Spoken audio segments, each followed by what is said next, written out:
Hi guys, welcome back to more Metroid Prime. After all this time, I'm finally back, and in this episode, we are going to be exploring more of the Phendrana Drifts and entering a slightly different part of this area.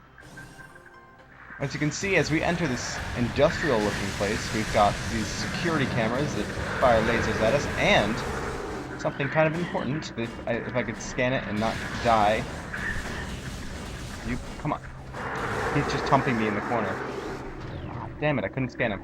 Okay. Well, that was a space pirate, if you couldn't tell.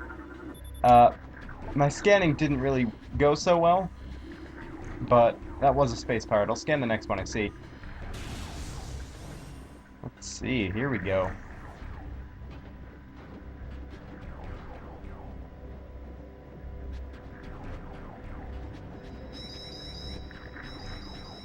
Oh, good. Yeah, that's exactly what I wanted to happen. To be locked in. Yeah. Well, definitely a positive scenario. I think I have an advantage here. Obviously, the wave beam is going to be really helpful for this because it allows us to freeze them as well as home onto their locations. And finish scanning them, finally. Space Pirate, galvanic accelerator cannons. Whatever those are.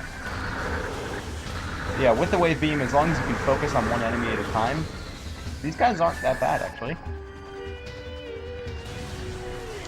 We just need to keep making our way through this first room.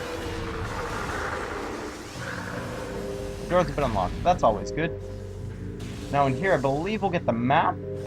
Yeah. Still got it. It's been a really long time since I've recorded the last Metroid Prime. About a month, I want to say. Jeez. It's been a long time. But yeah, this is the map station, and then this allows us to get the map for not this part, but this section of the place. As you can see, there's a little thing here. I wonder what that is. We'll find out next time on Dragon Ball Z. Okay, in all seriousness, we just want to head upwards here. Let's see, I think there are turrets. Yep.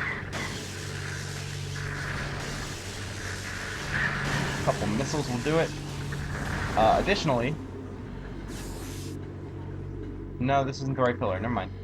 I'm thinking of something completely different, which is a really hard to find missile expansion later in the area. One of these filler tunnels just to give the game time to load. It's actually a pretty ingenious trick. Okay, and we scan this. Nothing horrible will happen.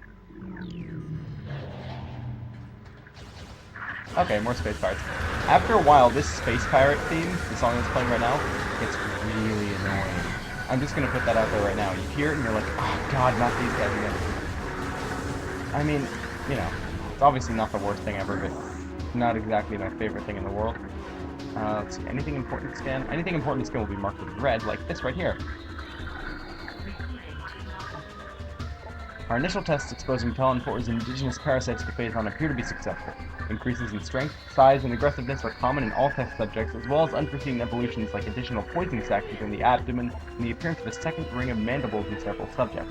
These creatures were chosen because of their resilience, and it appears possible that, given enough exposure to Phazon, they may one day be able to survive on any planet we transport them to. Our methods will have to be refined. We currently have a 100% extinction rate after the 4th infusion period, and most survivors of the 3rd infusion stage are so violent and uncontrollable that they have to be euthanized. Even still, we remain hopeful that further experimentation will result in success. So, space pirates are up to some sciencey stuff, and not the good kind either. They're not Bill Nye the Science Guy, they're like, more like, you know, Dr. Jekyll and Mr. Hyde. Except with Metroids. Most terraforming and retrofitting of security checkpoints on Talon 4 is complete, but we continue to research the alarming epidemic of breaches by local creatures. Door records show no unauthorized entries, so we must presume the creatures are either slipping in undetected during daily personnel moves or else finding their way in through subterranean tunnels. We've found many small breaches of this latter sort and plug them whenever we can, but it is unlikely that we will ever achieve full extermination within our current timetable.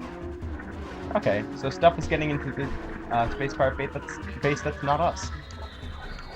Mining operations have begun near the crater. Phazon appears to be more concentrated. They're mining Phazon. And the mining situation becomes more streamlined.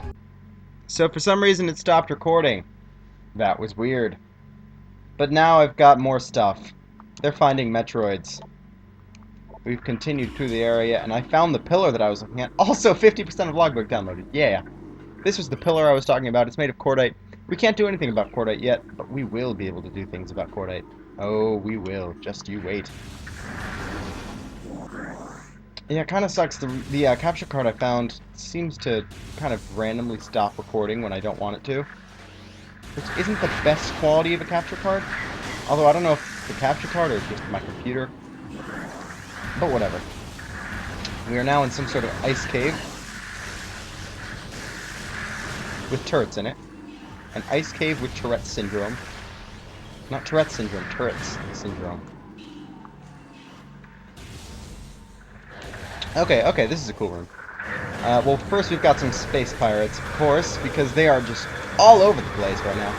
Space pirates, who knew there would be so many space pirates inside the space pirate base? I know, shocking. Also, this is what I really like about the wave beam, is that you don't have to necessarily aim with it. You can just kind of shoot blindly in their general direction. Monty Python style. And they'll get hit.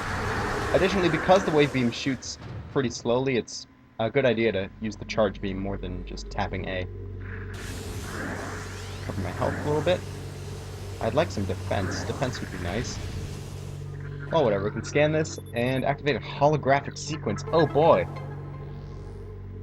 That sounds fantastic. That wasn't fantastic. Okay. Warp ball bomb time. Boom! Yeah!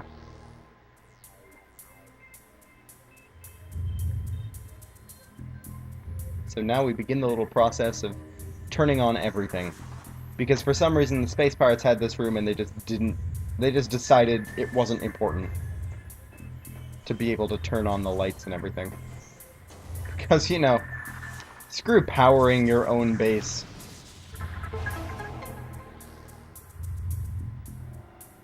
Ooh, fancy. And now we have booster things. That is their official name, actually. No, it's not. Alright, so we gotta do all 4 of these. This really isn't that much of a puzzle as much as it's just going around and pushing buttons. But it's nice. Makes you feel like you're, like, activating some sort of security protocol and you have to turn on all the machines in order to get a planetarium. Yeah, a little bit underwhelming, but it still looks cool. Oh, also that. Yeah, that's important. Important. Also kind of necessary. So you can scan each of the individual places in this solar system, but what you really want to scan is 2 planets. First one is planet Zebes. Not sure why they made this a logbook thing. It really doesn't show up in the game at all. Second one is this little planet right here. Because that is Talon 4. It was a biological paradise prior to the impact of an extraterrestrial object.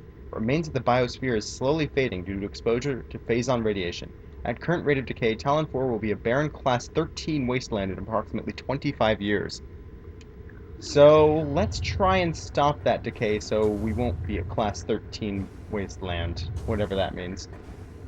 I wonder who came up with the different classes of wastelands.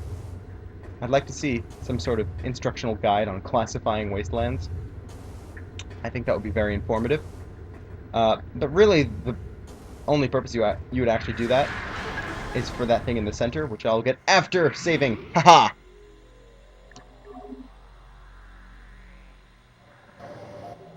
Yes.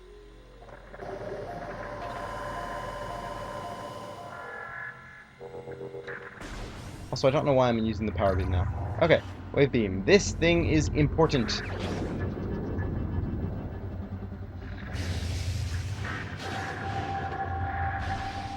That's because it's the super missile. That's right, a super missile. It uses 5 missiles. While using the power beam, hold A to charge and then press down to fire. So, super missiles are the best thing ever. They do use 5 missiles, which is obviously more than a regular missile, but I find them much more useful. Because, 1, they can break cordite, which you're going to find everywhere. And 2, they're really effective on strong enemies. I'm not going to use them on these guys because I can take them out with only 2 missiles, and 2 is less than 5, and I'd rather conserve ammo at this point. But we are going to go back to where that pillar was, because that was made of cordite, and with the super missile, we can break it. Whee! Let's see, where am I? Oh, hello. Now, we don't need to re-clear out this entire room, we just need to find that pillar again, which is luckily right near where we are.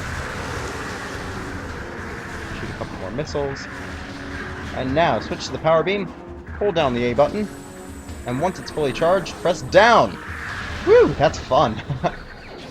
So we get a missile expansion. There are a lot more missile expansions in the game that we need to find. Additionally, the super missile is required to get at least one of the Chozo artifacts.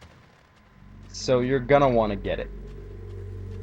Obviously, because without it you can't beat the game, but then again, finding it isn't exactly the hardest task. Right, so let's go back up to the top of this area and see what lies ahead.